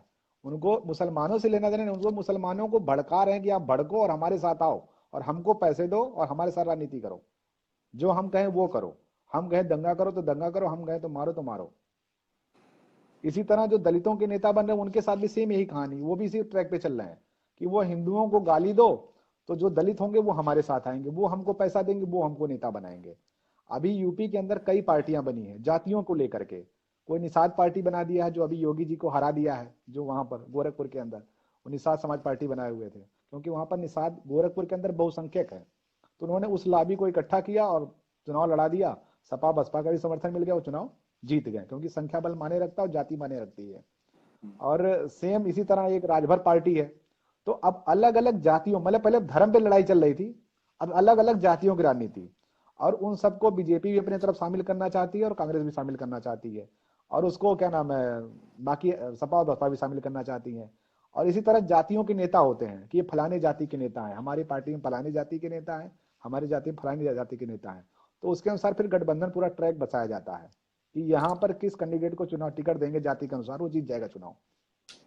तो ये ये तो समाज को जो ये बांटने तो की, इसका मतलब ये हुआ कि बुरी तरीके से पोलराइज कर चुके हैं ये लोग तो हिंदुस्तान को पूरे को, जाति में, जी जी धर्म जी में, इच्छाओं में, गरीबी में, अमीरी में, गाय में, भैंस में, बकरी में, हर चीज में इन्होंने कोई चीज छोड़ी नहीं। यहाँ तक कि हर चीज एजुकेशन में। में भी पोलराइज करने की कोशिश हाँ कर रहे हैं कि कुछ किताबें ऐसी लिखी जाए जो जी कि इतिहास बदलने की कोशिश हो रही है, संविधान में कुछ बदलाव लाने की कोशिश हो रही है, दूसरा कुछ लेके आने की कोशिश कर रही है। तो बहुत ज्यादा डेंजरस चीजें हैं। ये तो ऐसे बोस्निया में हुआ था, लिबिया में हुआ, ईरान में हुआ था। ये तो मेरे को लगता नहीं कि 10-15 साल बाद कोई बड़ा इसके अंदर धमाका हो जाए देश के अंदर, कोई रोक नहीं पाएगा। और गरीबी मरेगा इसके अंदर, तो नहीं, कोई अमीर तो कोई मरने वाले है नहीं। ये तो सच्चाई, इसमें किसी प्रकार की कोई दो राय नहीं है कि जो हमारी राजनीतिक व्यवस्था है, इस राजनीतिक व्यवस्था ने ऐसा नहीं कि केवल मतलब शहरों को बांटा है या कुछ समाज को बांटा है, इन्होंने गांव गांव तक को बांट दिया है। मतलब हर गांव के अंदर इस राजनीति ने बंटवारा करा दिया। जो ग्राम प्रधान का चुनाव होता है, उस प्रधानी में पहले अब पूरा गांव बट जाता है कि 50 लोग उनके साथ, 50 लोग उनके साथ। आज अगर उनका चुनाव जीत गया तो दूसरा जो हारा है उसके लोगों को प्रताड़ित किया जाएगा जो जीता हुआ है। क्यों? क्योंकि आपने मुझे वोट नहीं दिया था, आपके यहाँ नाली नहीं बनेगी, आपके यहाँ सड़क नहीं बनेगी, जिन्होंने हमें वोट दिया था उनके लिए बनेगी। तो इस तरह की जो राजनीति है, ये अपने आप में जो है वो समझने वाली बात है कि किस तरह का ये सारा प्रोपोगंडा चलाया जा रहा है। और मतलब इसके अंदर एक ये और तो पार्टी मतलब का जो बहुत बड़ा गेम होता है हरदम, आम आदमी पार्टी पे। और आम आदमी पार्टी में एक आदमी है जिनके बारे में हरदम बोला जाता है कि ये संगी हैं या बीजेपी के, कुमार विश्वास। ये कुमार विश्वास की कहानी क्या है? ये अपनी जी कविताओं से लोगों को बहलाते हैं, फुसलाते हैं। ये कौन है ये? दे, देखिए, ये जो कुमार विश्वास है और चाहे अन्य जितने भी लोग हैं, तो वो सारे के सारे लोग कहीं ना कहीं मतलब किसी न किसी पार्टी से होकर ही आए हैं। वहां पर कोई सीधे नहीं पहुंचा, क्योंकि ये पार्टी बाद में बनी, आम आदमी पार्टी। उसके पहले उस पार्टी में जितने भी लोग हैं वो किसी न किसी पार्टी से इन्वॉल्व रहे हैं। अभी आपके सामने एक उदाहरण देता हूं कि जो राज्यसभा में मेंबर बने हैं वो भी सारे लोग किसी न किसी पार्टी से इन्वॉल्व थे, कांग्रेस से इन्वॉल्व थे। तो ये सारे अलग अलग पार्टियों के लोग हैं, कोई कम्युनिस्टों में था, कोई कांग्रेस में था, कोई बीजेपी में था, कोई संघ में था, सब अलग अलग जगहों के लोग हैं जो मिलकर के एक मुद्दे पर इकट्ठा हुए थे। और जिसकी रोटी जैसे दाल गली वैसे उन्होंने गला लिया। कुछ लोग लात मार के बाहर कर दिए गए, जैसे प्रशांत भूषण को उन्होंने लात मार के बाहर कर दिया, योगेंद्र यादव को लात मार के बाहर योगेंद्र कर दिया, यादव। क्योंकि उनको, हाँ मतलब योगेंद्र आज अच्छे व्यक्ति थे, उनको भी बाहर कर दिया गया। और क्योंकि प्रशांत किशोर ने कुछ क्या नाम है, प्रशांत भूषण ने कश्मीर के बारे में कुछ बोल दिया था, उसको लेकर के लोगों में ऑब्जेक्शन था, तो उनको भी निकाल के बाहर कर दिया गया। हालांकि उनके जो फाइनेंसर थे उसमें सबसे बड़े फाइनेंसर प्रशांत भूषण ही थे, आम आदमी पार्टी का उस समय। सही है, हाँ, वो तो उनसे पैसे बड़ा कोई वाले फाइनेंस, हैं। हाँ तो वही फाइनेंस कर रहे थे स्टार्टिंग में। और ये सारे जितने भी मतलब चाहे आप किसी भी मतलब आम आदमी पार्टी में जितने भी, कपिल मिश्रा को आप देख लीजिए। कपिल मिश्रा एक समय ऐसा था कि बीजेपी को खूब गालियां बकते थे, मोदी से लेकर के हिंदुत्व के बारे में, हिंदुओं के बारे में खूब उल्टी सीधी पोस्टें डाला करते थे। आज उनकी कंडीशन है होगी कि बीजेपी भक्त हो चुके हैं और बीजेपी के बारे में अच्छा बोलते हैं और आम आदमी पार्टी के बारे में बुरा बोलते हैं। आप तहसीन पूनावाला को देख लीजिए, पहले वो कांग्रेस में थे और आजकल वो कांग्रेस के खिलाफ राहुल गांधी को मिटाने में लगे हुए हैं। बकवास करते हैं। तो हाँ, तो इससे ये लगता है कि कहीं ना कहीं ये सारा सारा राजनीति है। और आप ये मान सकते हैं कि ये सारे लोग एक एजेंडे पे सेट काम कर रहे हैं कि किस तरह आपस में लोगों को लड़ाया जाए और किस तरह आपस में लोगों को तोड़ा जाए और उनकी राजनीति चलती रहे। एक चीज मैं तो आपसे और पूछना चाहूंगा, ये जितने भी इसके अंदर कुछ मौलाना लोग हैं और कुछ पंडित लोग हैं, जो इनके हाँ भी एजेंट हैं, जो अपने राजनीति में आके टीवी डिबेट्स में आते हैं, कई मौलाना आते हैं, कई जी पंडित आते हैं इसके अंदर, इनका क्या है? इनका जी तोड़ क्या है? इनको कैसे रोका जाए? समाज को ही रोकना पड़ेगा ना इनको। तो कोई इसके अंदर मुस्लिम समाज को ही बोलना पड़ेगा कि मौलाना जी आप नहीं जाएंगे टीवी डिबेट पे, या अपने पंडित लोगों को बोलना पड़ेगा आपका ये काम नहीं है। ये कौन है नहीं, ये लोग? ये इनको पैसा कितना मिलता है? दो और चीजें बता दूं। एक और मैं पूछना चाहता हूँ, ये आज की तारीख में जितनी भी आज मैंने कई गर्ल्स देखी हैं, बड़ी छोटी उम्र की लड़कियां हैं जिन लोगों को ये लोग पहना देते हैं भगवा, और ये लोग फिर बन जाती हैं, कुछ नेता बन जाती हैं, कुछ भाषण मारने लग जाती हैं। ये कौन है? ये जो गर्ल्स को कैसे फंसाते हैं ये लोग? यंग गर्ल्स को, 20-25 ईयर ओल्ड गर्ल को इतने बड़े बड़े भाषण दे रही है, ना उसको कोई एक्सपीरियंस है, उसको बता दिया है वो हिंदुत्व को बचाने आई है। मीडिया, सोशल मीडिया पे भी आती है बहुत। मैं नाम नहीं लूंगा, आप जानते हैं मैं किसकी तरफ इशारा कर रहा हूँ कि ये लोग कौन है, जी इनको क्यों बड़गलाते हैं ये लोग, बच्चों को क्यों और इनका किस तरह इनका इस्तेमाल हो रहा है इन बच्चों का, जो मैं तो बच्चे ही बोलूंगा, 20-25 साल की लड़की बच्चा ही है। जी जी। ये सारा का सारा जो एजेंडा है, ये पूरा एक सेट एजेंडा है जिसपे ये सारे लोग काम कर रहे हैं, और आपस में पूरे समाज को लड़ा करके ये सारा काम सेट कर रहे हैं। अपने आप में ये मतलब देखने वाली बात है कि किस तरह का ये कर रहे हैं सारा। और जिस तरह से हम लोग आपस में आज लड़ रहे हैं, जो स्थिति बन गई है लड़ने की, आपने जो बात कही महिलाओं को लेकर के, बच्चियों को लेकर के, वो सच्चाई है कि ये पूरा का पूरा जो मामला जो है वो एक पूरा संगठन है जिसका काम ही यही है। और वो भी वही संगठन है जिनके बारे में आप हिंदूवादी संगठन कहते हैं। तो संगठन की पूरी ट्रेनिंग होती है कि किस तरह से आपको किसी के खिलाफ जहर उगलना है। तो ये जहर उगलने की पूरी ट्रेनिंग दी जाती है, और क्योंकि आप जहर अगर उगलोगे तो इससे भी वोट बैंक क्रिएट होगा, उनका संगठन मजबूत होगा। और जो भी अगर वही जो राजनीति वाली मैं बात कर रहा था कि किस तरह से किसी एक समाज के खिलाफ बोलना, फिर दंगे भड़काना, और दंगे भड़काने से वोट बैंक क्रिएट करना। तो ये सारे के सारे लोग कहीं ना कहीं पॉलिटिकली इन्वॉल्व हैं। जो आपने साध्वी की बात की, चाहे साधुओं की बात की, वो सारे के सारे लोग इसी एजेंडे के सेट हैं, वो इसके बाहर नहीं है। उनको भी फाइनेंस करने वाले पॉलिटिकल लोग ही हैं। आप सोचिए, जिस तरह मैंने क्या कहा कि जिस तरह ये सोशल मीडिया दंगा करवाता है, या जो फेक दो साइडें हैं जो दंगे करवा रही हैं, उसी तरह सेम कहानी टीवी चैनलों की है। वो ऐसे लोगों को ही बुलाते हैं कि जो टीवी के ऊपर आकर के एक दूसरे से लड़ सके, ताकि उनकी टीआरपी बढ़ सके। ऐसा नहीं कि सारे मौलवी ऐसा बोलते हैं, सारे पंडित ऐसा ही बोलते हैं। अच्छे लोग हैं, अच्छा सही बोलने बात। वाले लोग हैं, जो समाज को एक करना चाहते हैं। लेकिन अगर ऐसे लोग टीवी पे आ जाएंगे तो फिर उनकी टीआरपी कैसे बढ़ेगी? तो टीआरपी बढ़ाने के लिए ऐसे लोग चाहिए जो एक दूसरे के खिलाफ बोल सके। अगर वो बोले कि हिंदू चोर है तो अगला बोले मुसलमान चोर है, अगर वो बोले कि वो दंगाई है दूसरा बोले वो दंगाई है। तो एक दूसरे को अगर जब तक वो काटेंगे नहीं तब तक देखेगा कौन? अब जैसे हम लोग जो डिवोट कर रहे हैं तो दोनों लोग एक ही तरह की भाषा बोल रहे हैं। अगर मैं बोलूं नहीं ये गलत है और आप बोले ये सही है, तो इसको देखने वाले ज्यादा लोग होंगे। मैं हिंदुओं होंगे। का पक्ष रखूं, मुसलमानों का पक्ष रखें, तो हो सकता है इसके ये जो अपनी व्यू हो आवाम की गलती है सारी आज की तारीख में, हाँ। सियासत की नहीं है, अब आवाम ही ऐसी है।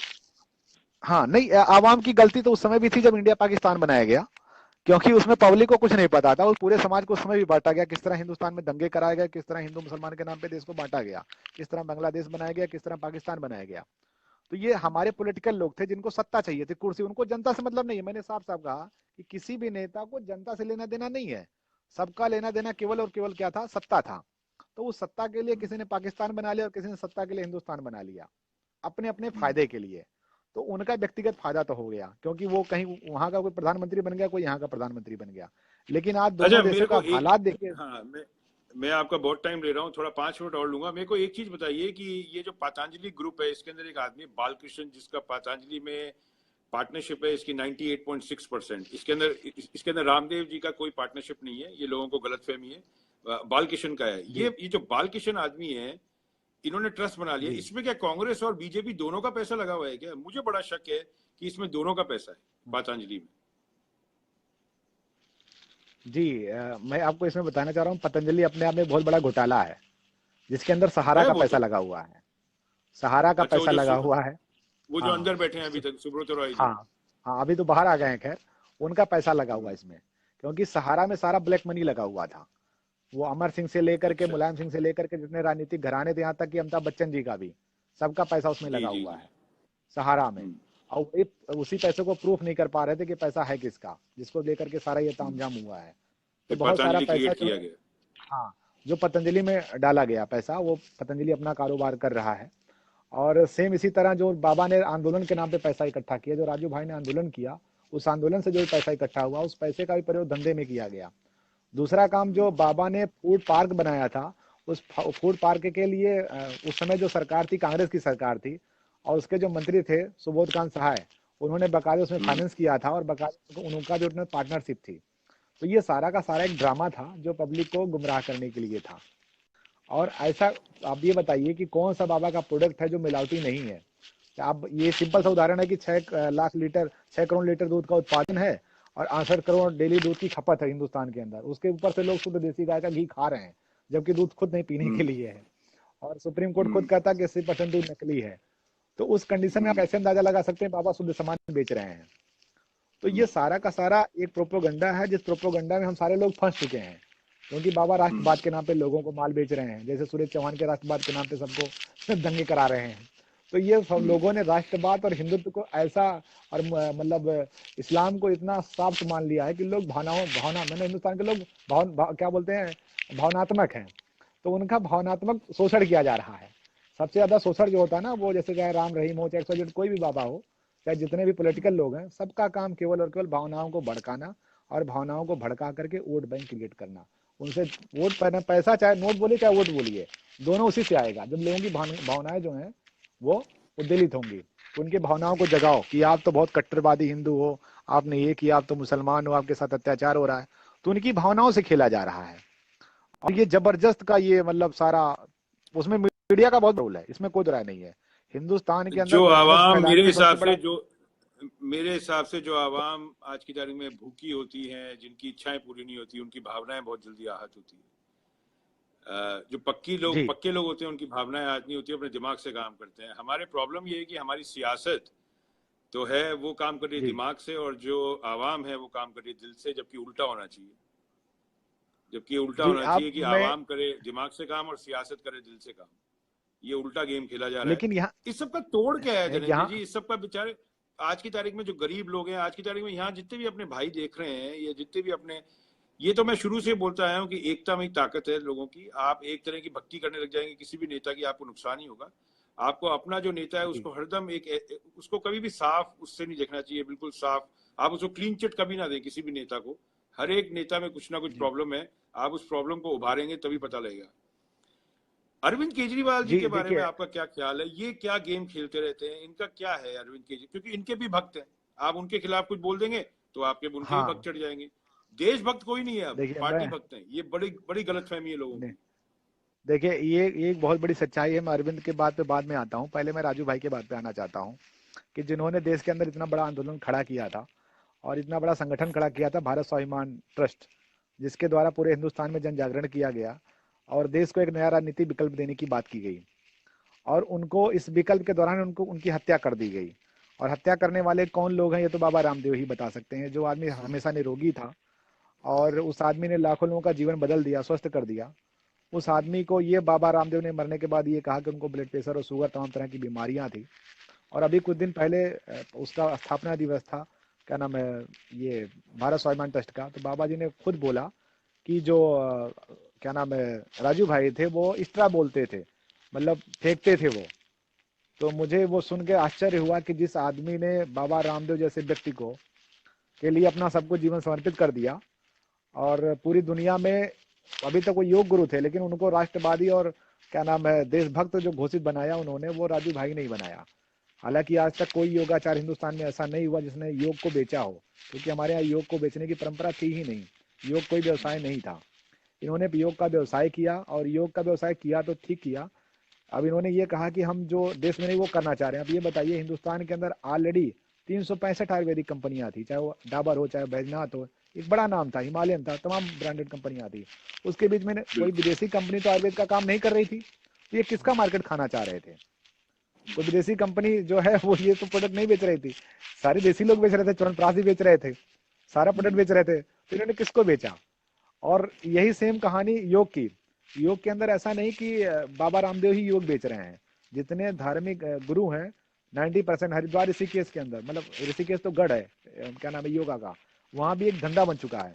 लेकिन उन धंधों के बीच में भी कुछ संस्थान ऐसे हैं कि जो निस्वार्थ भाव से काम कर रहे हैं।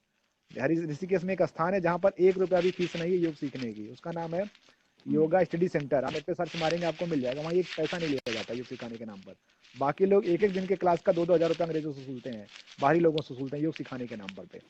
तो आप सोच सकते हैं कि ये इनको क्या था, पता ये लगा है ऋषियों कि की परंपरा थी। इनको तो ये भी पता लगा है कि पतंजलि को वन विभाग की जमीनें भी दे दी गई है, जो कि कभी किसी को नहीं दे सकते।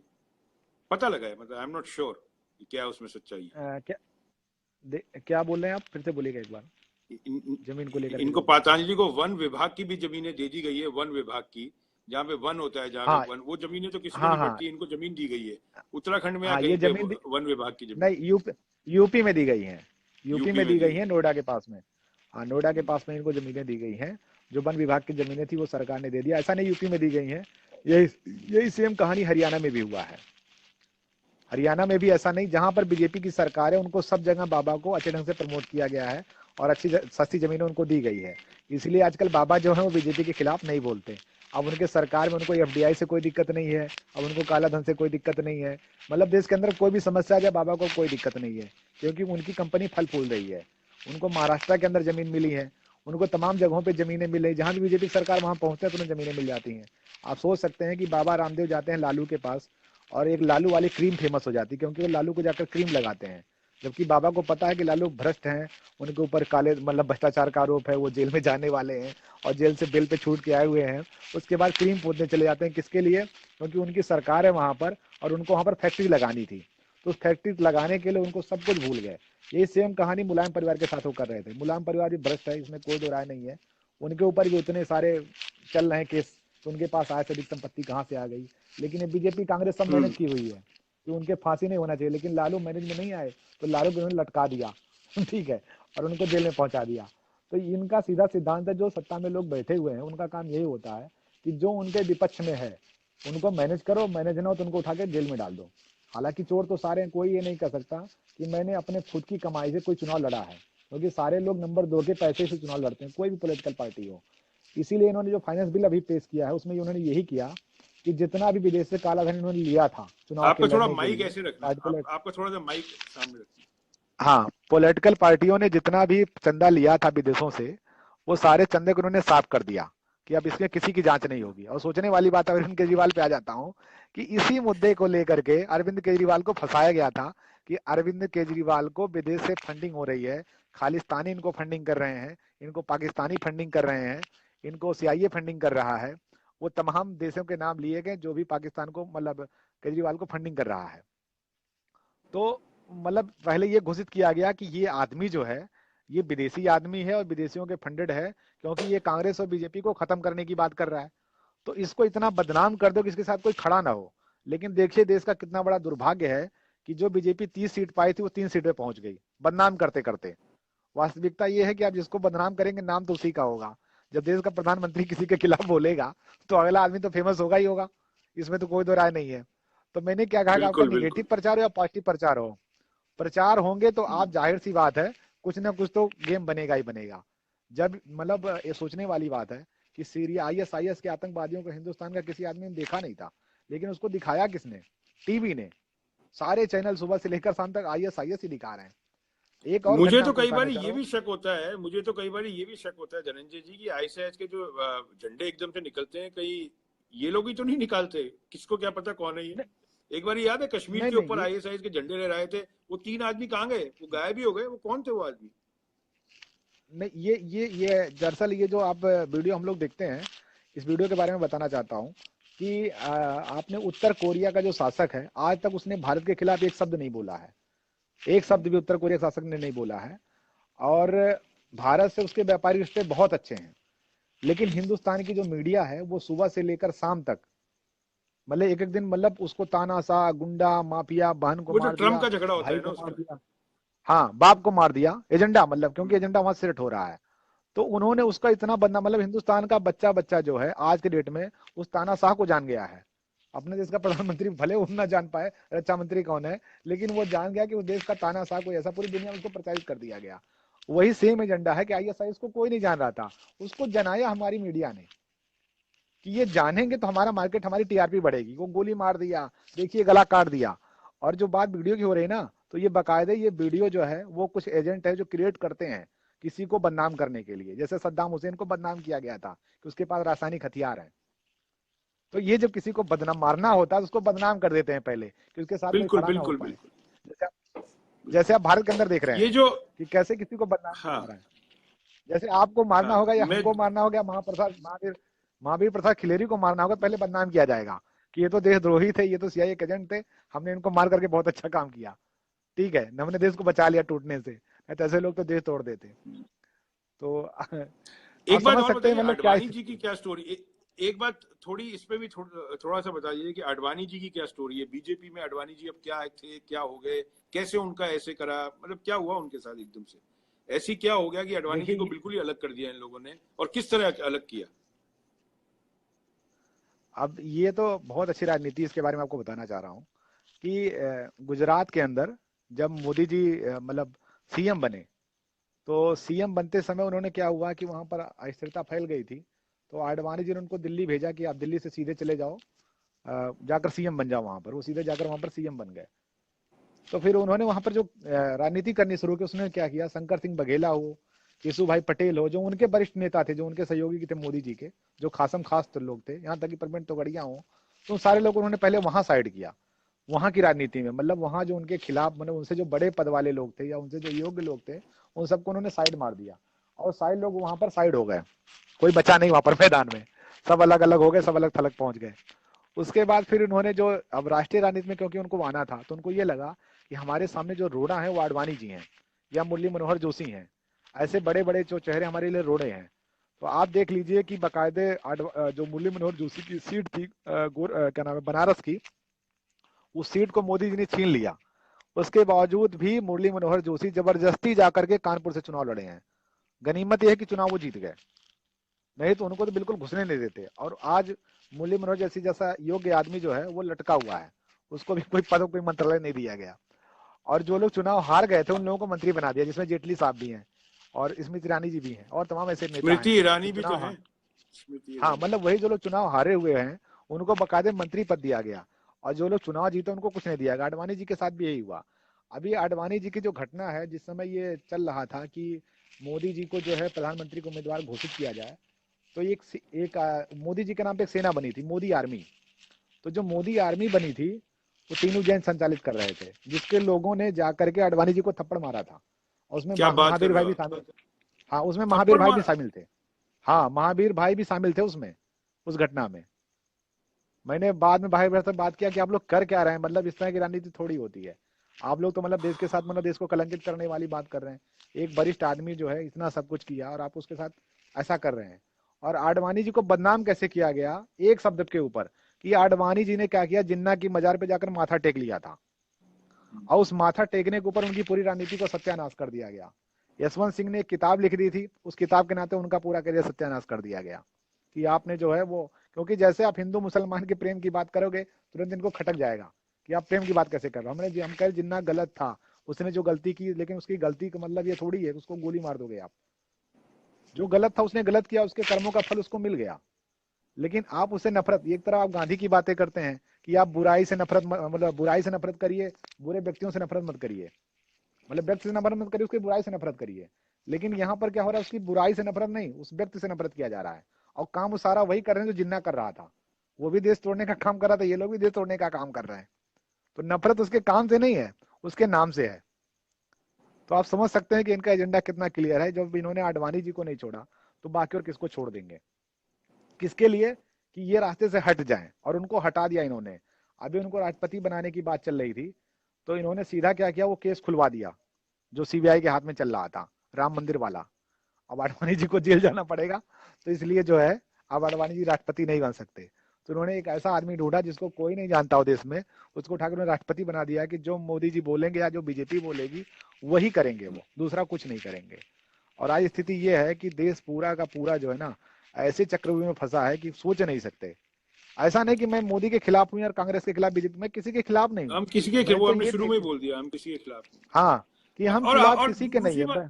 दूसरी बात हमारी औकात क्या है इन लोगों के खिलाफ? हम तो जो सच है वो बता रहे हैं। हाँ, कि औकात तो सबसे ज्यादा हम सच लोग, की होती है। हाँ, हमें तो ठीक उससे बात कोई है, मतलब नहीं है।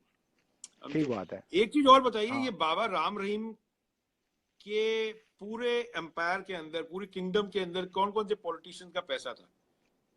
ये क्या कहानी क्या थी हरियाणा की बाबा राम रहीम की? मैंने जो सुना है कि 18,000 आदमी मरे थे उस टाइम, और मेरे पास वो खबर है कि जहां पे बॉडीज की गिनती हो रही थी, उन्होंने मुझे खबर दी है कि वहां पूरी सीआरपीएफ लग गई थी, कोई पुलिस नहीं थी वहां पे, किसी भी मीडिया को जाने दे रहे थे, और 18,000 आदमियों की मौतें हुई है उस वक्त। क्या इसमें कुछ, मतलब ये जो बात है इसमें कोई है क्या, दम है क्या इस बात में? मैंने भी सुना है। जी, जी, ये जो घटना घटी थी, ये सारी सारी घटना सुनियोजित थी।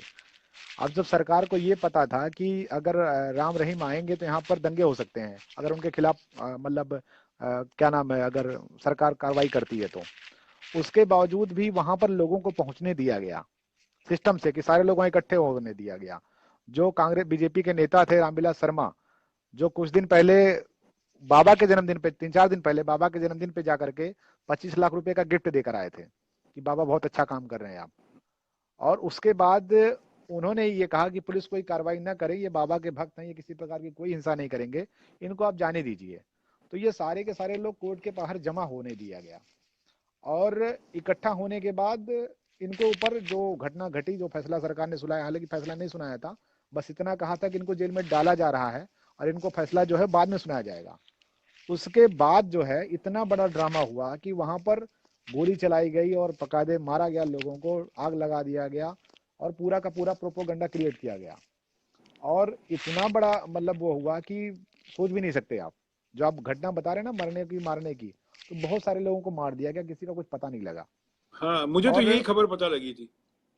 जी, तो ये अपने आप में देखिए, मैं सिंपल सी बात कर रहा हूँ, चलो बाबा दोषी हो सकते हैं या नहीं भी हो सकते हैं, अलग बात है। वो तो कोर्ट देखेगा। लेकिन आप उनके समर्थकों को इस तरह से ऐसा आप कर सकते हैं, मार सकते हैं, ये अपने आप में बहुत बड़ी मतलब सोचने वाली बात है कि नॉर्मल इनोसेंट पीपुल, मैं मानता हूं मैं किसी का फॉलोअर हूं तो मैं इनोसेंट हूं अगर मैं किसी को फॉलो कर रहा हूं, चाहे मैं बाबा रामदेव को फॉलो कर रहा हूं, राम रहीम को फॉलो कर रहा हूं, या मोदी जी को फॉलो कर रहे हैं, केजरीवाल को, किसी को फॉलो कर रहा हूं, जो फॉलो करता है वो हकीकत में इनोसेंट ही होता है वो।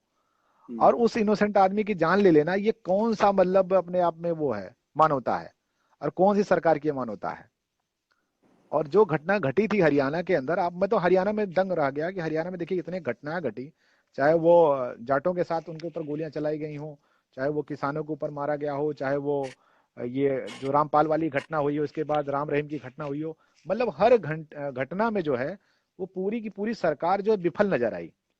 इन्होंने मतलब दंगे कराए, लोगों को मारे, टीआरपी बटोरी अच्छा खासा कि सरकार कितना अच्छा काम कर रही है। पूरी दुनिया जान गई कि राम रहीम भी कोई था, पूरी दुनिया जान गई कि रामपाल भी कोई था, पूरी दुनिया जान गई कि भाई जाट आरक्षण की मांग कर रहे हैं। तो ये सारे मुद्दों पे जो है ना, ये लड़ाया इन्होंने, सरकारों ने खुद लड़ाया, और ऐसे लड़ाया कि आज समाज का समाज पूरा बटा हुआ है। आज हरियाणा के अंदर मतलब बीजेपी ने नारा दिया है 35 और 1 का, कि जाट अलग है और 35 अलग हैं। जो 36 बिरादरी होती है उसमें एक जाट को अलग कर दिया, 35 को अलग कर दिया। सोचिए कितनी अच्छी राजनीति कर रहे हैं ये लोग। तो ये समाज को जो बांटने की राजनीति है, सबसे खतरनाक राजनीति है जो लोग कर रहे हैं। और और जो मैं लोग तो इसके पीछे हैं और जो लोग हाँ में हाँ मिला रहे हैं इस चीज के, वो भी हाँ, देशद्रोही हैं। और वो भी देशद्रोही हैं, क्योंकि इन्हीं के कारण समाज लड़ रहा है और इन्हीं के कारण लोगों को जाने गंवानी पड़ रही है। बस अंतर इतना है कि उसको दंगे का नाम दे दिया जा रहा है कि दंगे में लोग मर गए। दंगा करवाने वाले कौन लोग हैं? उनके ऊपर कोई सजा नहीं हो रही, उनके ऊपर कोई कार्रवाई नहीं हो रही है।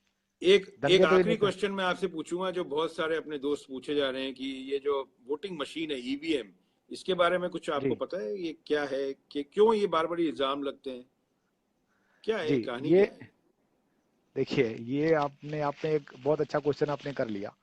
दरअसल एक इलेक्ट्रॉनिक कोई भी मशीन हो, चाहे वो घड़ी हो, चाहे कुछ भी, कोई भी मशीन हो, उस मशीन को बहुत आसानी से कंट्रोल किया जा सकता है। हैक किया आपने जाए। देखा होगा लोगों के घरों में हैक करना दूर की बात है, रिमोट से कंट्रोल किया जा सकता है।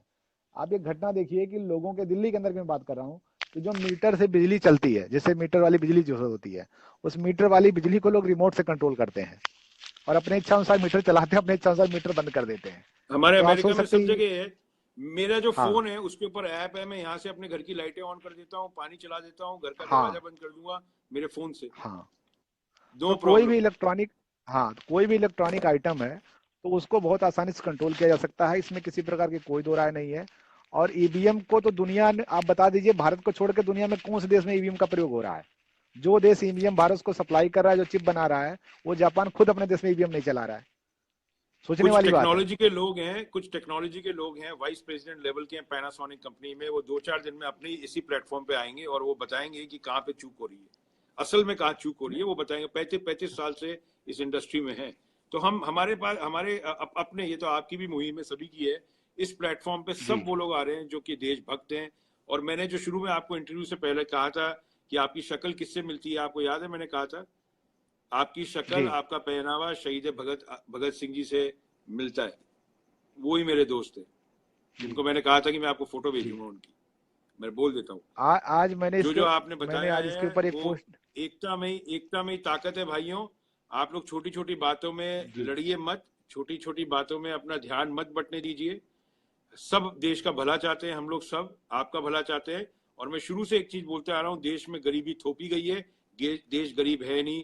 अमेरिका से ज्यादा पैसा है आप लोगों की जेबों में आज की तारीख में, मगर आप अपनी जेब की तरफ तो देखिए जी कि वो पीछे से काट लेते हैं जेब जी आपकी। आपको जो भी आखिरी 2 मिनट में बोलना है धनंजय जी, आपका बहुत टाइम ले लिया मैंने, आपका भी खाने का वक्त हो गया होगा। आपको 2 मिनट में जो भी, ये सब आपके भाई हैं, ये जितने मुसलमान हैं, जितने जी हिंदू हैं, सब अपने भाई हैं, ये अपने देश के हैं। जितने, अगर आपको कुछ भी चीज समझानी हो एक कम्युनिटी को, आज की जी तारीख मुस्लिम कम्युनिटी को, तो आप उनको क्या समझाना जी चाहेंगे कि ये प्रोपेगेंडा में ना फंसे, ये सब चीजें शेयर जी ना करें, या जी आप लोगों को दूसरे जगह लेकर जाने की कोशिश कर रहे हैं या नहीं कर रहे? आप ही समझा दीजिए एक जी बारी मुस्लिम कम्युनिटी को, अपने भाइयों को, जी मुस्लिम कम्युनिटी तो जी नहीं, मैं अपने ये भाइयों को बात एक करना बारी चाह रहा समझा हूँ। दीजिए, क्योंकि आप इस मैं इंडस्ट्री के हैं। जी मैं आपको ये बताना चाह रहा हूँ कि सारे भाइयों को मैं प्रार्थना करना चाह रहा हूँ, विनती करना चाह रहा हूँ। हम सारे के सारे लोग जो हैं एक ही ईश्वर की संतान हैं। भले हम माने या ना माने, एक ईश्वर ने हमको बनाया है और हम सारे के सारे लोग एक ही जैसे हैं। दो नहीं, सबके पास दिल है और सबके पास दिमाग है, सबके पास भगवान ने आंखें दी है और सबके पास भगवान ने कान दिया है। दूसरी बात, हमने आज भगत सिंह की बात की और जितने भी क्रांतिकारी थे, आप किसी क्रांतिकारी एक का नाम बता दीजिए जिसने मुसलमानों के खिलाफ आंदोलन किया हो, या कोई मुस्लिम क्रांतिकारी ऐसा हो जिसने हिंदुओं के खिलाफ कोई आंदोलन किया हो। किसी ने कभी इसके खिलाफ आंदोलन नहीं किया। लोगों ने अगर आंदोलन किया ना तो अत्याचार के खिलाफ किया है, चाहे वो किसी ने किया हो। जो भी अत्याचार करता है उसके खिलाफ लोग आंदोलन करते हैं। हमारे सारे क्रांतिकारियों ने अंग्रेजों के खिलाफ, हिंदू मुसलमान सारे मिलकर के लोगों ने अंग्रेजों के खिलाफ आंदोलन इसलिए किया क्योंकि वो अत्याचार हमारे ऊपर कर रहे थे। तो आज ये सरकार जो है वो भी हम लोगों के ऊपर अत्याचार कर, चाहे वो पाकिस्तान की गवर्नमेंट हो चाहे हिंदुस्तान की गवर्नमेंट हो, वो हमारे ऊपर अत्याचार कर रही है। हमको रोजी रोजगार देने की बजाय हमको हिंदू मुसलमान के नाम पे लड़ा रही है, इंडिया पाकिस्तान के नाम पे लड़ा रही है। तो हम सभी भाई जागरूक हों और इस बात को समझें कि हमें आपस में लड़ना नहीं है। न देश के नाम पे लड़ना है, न धर्म के नाम पे लड़ना है, न जाति के नाम पे लड़ना है, बल्कि हमें आपस में एक होकर के भगत सिंह की तरह, अशफाकुल्ला खां की तरह, मंगल पांडे की तरह सब एकजुट होकर के अपने देश के लिए लड़ना है कि अपने देश को हम कैसे बचाएं, मानवता को कैसे बचाएं, पूरे दुनिया को कैसे बचाएं, पूरे देश को कैसे बचाएं। क्योंकि ये पूरा देश, इंडिया भी बर्बाद होने की कगार पे खड़ा है और पाकिस्तान ही बर्बाद होने की कगार पे खड़ा है। और केवल इसके जिम्मेदार हमारे राजनीतिक लोग हैं जो हमको लड़ा करके हमको मतलब आज मरने और मारने पे लाकर खड़ा कर दिए हैं। तो आप सभी लोगों से मेरी यही प्रार्थना, यही विनती है कि आप सभी लोग जो ये ग्रुप है एमकेडी मोहब्बत के दंगे, इस ग्रुप से जुड़ें और आपस में एक दूसरे से प्रेम करें, क्योंकि प्रेम से बड़ा दुनिया में कोई ईश्वर नहीं है और उससे बड़ी कोई भक्ति नहीं है। क्योंकि दो चीजें होती हैं भक्ति के लिए, एक तो मुक्ति के लिए लोग भक्ति करते हैं, दूसरा माया के लिए भक्ति करते हैं। तो आप सभी लोग अगर मुक्ति पाना चाहते हैं और माया पाना चाहते हैं तो दोनों के लिए भक्ति करिए, एक दूसरे की प्रेम की। क्योंकि जब तक हम लोग आपस में जुड़ेंगे नहीं तब तक हम लोग आगे नहीं बढ़ सकते, और नहीं तो आपस में लड़ मिल के हम लोग खत्म हो जाएंगे, इससे कोई फायदा नहीं निकलने वाला। जय हिंद, जय भारत, जय थैंक सभी यू सो राष्ट्रभक्तों मच को। धनंजय जी, आपका थैंक यू सो मच, दिल से बहुत बहुत शुक्रिया आपका। और जो लोग इस पे कमेंट कर रहे हैं वो जरा सोच समझ के कमेंट करें। जो आपके सामने आए हैं वो आज की तारीख में देश के अंदर, मैं तो उनको मेरा बस चले तो मैं ऐसे आदमी को पद्मश्री दूं। मेरा बस चले तो ऐसे आदमी को बड़े जगह, ऐसे आदमी को ऊपर उठाइए, इनके साथ जुड़िए, इनकी सोच के साथ जुड़िए। जो ये कहना चाह रहे हैं ये हर किसी के बस की बात नहीं है। आजकल कोई पड़ोसी के साथ होता है तो वो नहीं बोलते, इन्होंने तो सब चीजें आपके सामने लाके रख दिया है। इसके बाद भी अगर आप लोग नहीं समझे तो मुझे लगता नहीं कि देश की अमूमन आवाम का कुछ होने वाला है। अपन लोग रोजाना लुट रहे हैं, रोजाना अपन लोगों को लूट करा जा रहा है, लूटा जा रहा है। अपन लोग बहुत बड़ी प्रॉब्लम में है, आप लोगों को समझना चाहिए, और ये प्रॉब्लम अपन को ही हल करनी पड़ेगी। तो आप लोगों का बहुत बहुत शुक्रिया। Thank you Dhananjay ji, thank you so much, love you. आपको भी बहुत बहुत धन्यवाद। जय हिंद, जय Bharat. Thank you sir, thank you.